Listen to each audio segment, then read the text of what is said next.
Right now, I wish I was sitting at the top of a tree, looking out over a meadow, cider in hand.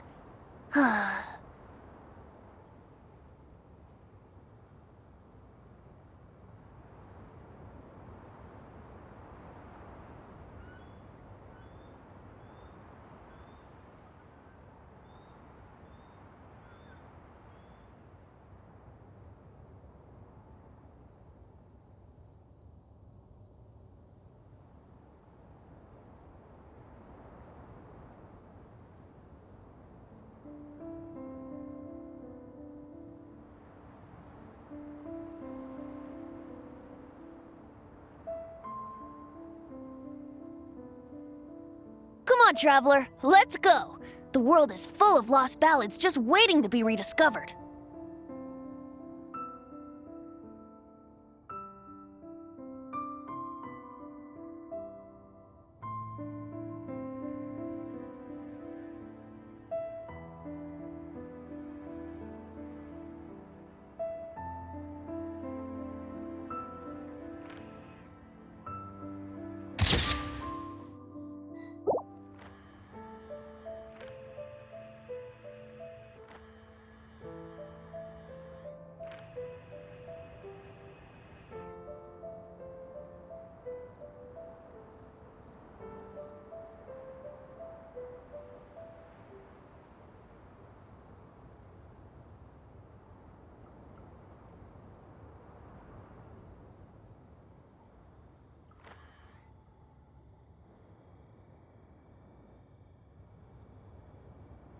Right now, I wish I was sitting at the top of a tree, looking out over a meadow, cider in hand.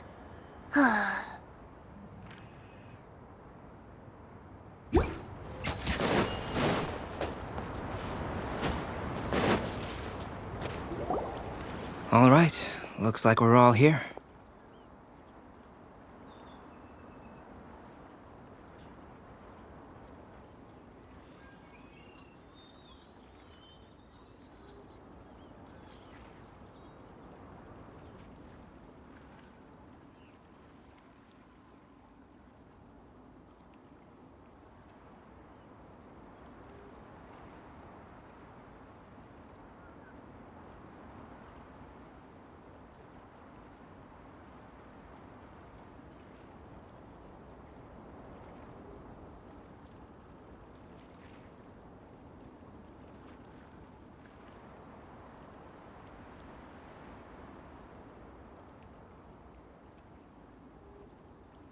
Not at all.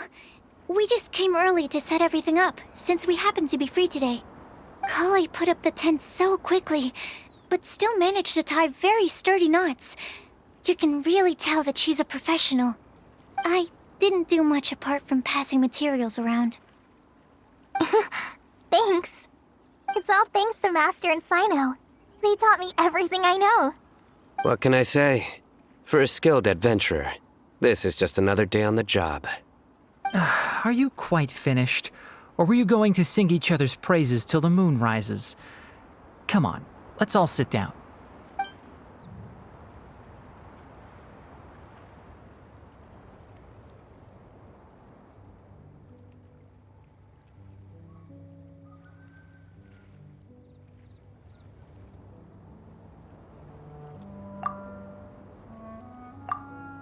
That sunshine sprat was really very good. I didn't watch you cook it, but I believe that the prominent umami flavor of the dish owes itself to more than the fish alone. That's correct. Any further deductions? Let me think. The aroma was quite uniform. Unlike that of a spice blend, it was also unfamiliar to me. So I would venture that it was a Mondstadt specialty. As far as edible Mondstadt plant species are concerned, calla lilies are usually used in soups. So if I had to guess, small lampgrass? That's right.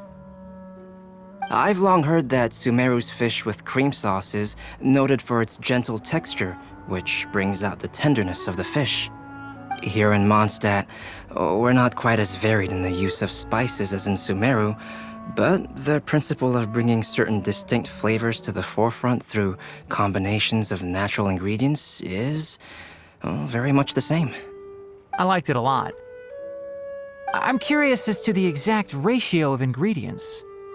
I'll write a copy of the recipe for you.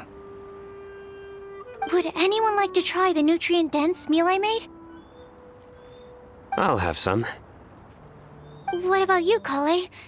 It doesn't look like you've eaten very much. Is your appetite low at the moment? No. I just don't eat a lot normally.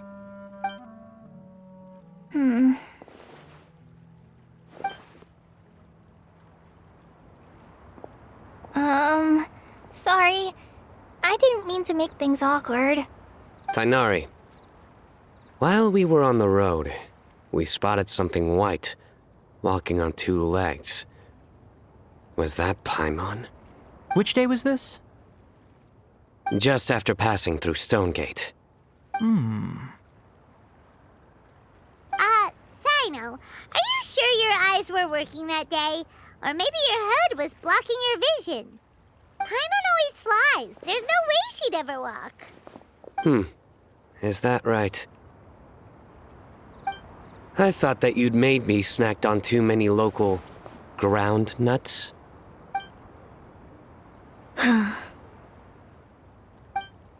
No? Not funny? Ground, you know. As in ground up, but also the ground. Ground nuts make you fall to the ground. Think of this as part of the process of getting to know Sino. On the bright side, these jokes show that he thinks of you as his friends. Still, we could test the hypothesis. What hypothesis? That plant species indigenous to Mondstadt may have an effect on the motor functions of flying lifeforms. Hey! Paimon's not your test subject!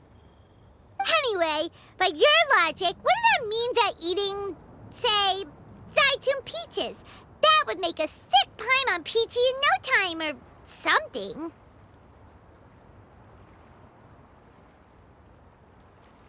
Hey! Not you two! I think the Traveler and Paimon's conversations are more entertaining than Sino's jokes. I see.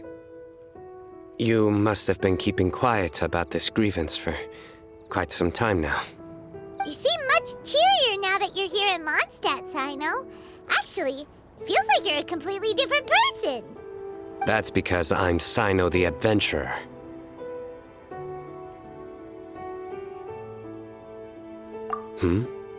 It's not? In fairness, you only saw him in his work mode while you were in Sumeru. He's actually like this most of the time when he's in a good mood. Yep, it's true. Sometimes when he's eating, he'll grumble about how the bowl is too shallow for the amount of food it contains and other random stuff like that. I understand. Then allow me to reintroduce myself. Before, you knew me as General Mahamatra Sino. Now, please see me as Sino the Adventurer.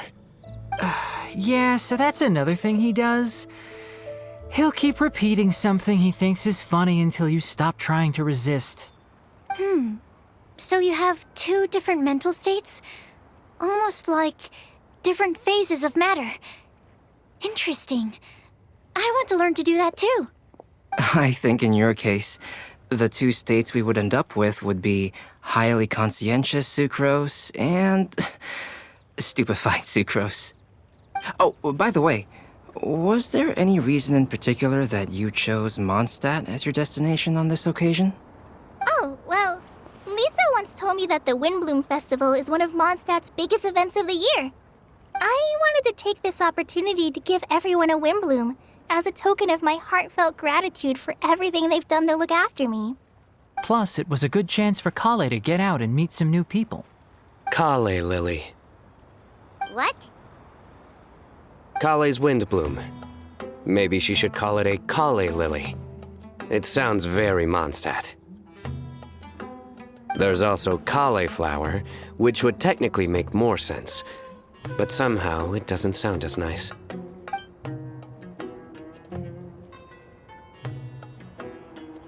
Moving swiftly on. Wow, he just completely ignored the joke and carried on the conversation. Guess sometimes that's the only way forward. Sumeru's been through some major changes recently, and things at work have only just started to calm down. I don't get many opportunities to take a vacation, and this was a chance to join Kale on her trip while also learning a few things about Mondstadt's flora and fauna that I'll be able to pass on to my peers and students on my return. 2 birds with 1 stone. How about you, Sino? I came to ensure Kale's safety. That's just an excuse. Plain and simple. Also, there's the matter of a Genius Invocation TCG custom-made card back. Aha! So you did have an ulterior motive. Have you all played Genius Invocation TCG before?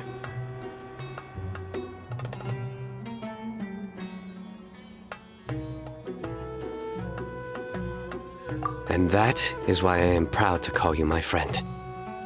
When I first began contemplating getting a new card back, I asked around before eventually deciding to ask the legendary Mr. Calx for guidance. A friend of mine, Sawada, whom I played cards with on occasion, had been to Inazuma for the Irodori festival. He told me that Calx was a Mondstadter, so I should try my luck there. Calx? Isn't that... You mean, he's a friend of yours? I see. So, you came to Mondstadt in search of Calx. No, that is inaccurate. I came here principally to protect Kale. You most certainly did not. Kale's been here on the quiet numerous times, and this is the first time you felt the need to join. Not only me, same applies to you too, doesn't it? If my writer friend were here now, I'm sure he would describe this curious coincidence as having the makings of a good story. It's always a pleasure to meet a fan. Oh, here it comes. Wait, you mean you're Mr. Calx? Having my new friends address me by my pen name feels somewhat unusual. Please, just call me Albedo. Huh. So you're Calx. Sino's been talking about you non-stop recently. He's intent on getting you to design a bespoke card back for him. You didn't have to say all that. I don't usually take private commissions, but I believe that we are friends now, all of us. Our conversations have been deep and interesting, and Sino, your passion for this game is indeed one of a kind. I can see it in your eyes. Obviously. And given that you've come all this way from Sumeru to see me, I'd be quite honored to take this commission. Wow, your teacher's so nice. I feel the same about yours. Well, they definitely have different personalities, but they're similar when it comes to their character. So, how much should I budget for the timeless masterpiece you will produce for me? Surely, timeless masterpiece is something of an overstatement. Any artwork fit to appear on the reverse of my card decks is by definition a timeless masterpiece, even if I do say so myself. Don't mind him. These TCG nut jobs are all like this. I see. So, this has an almost religious significance. Well, for starters, I'd like to hear a few more of your jokes. My jokes? You like them? I do. Really? I didn't see you laughing. Yeah, well, the joke's ability to induce laughter is a separate matter, but I certainly find them fun. If I might interrupt, does anyone else smell something strange? My nutritional meal! Will it be okay? Should we go over and take a look too?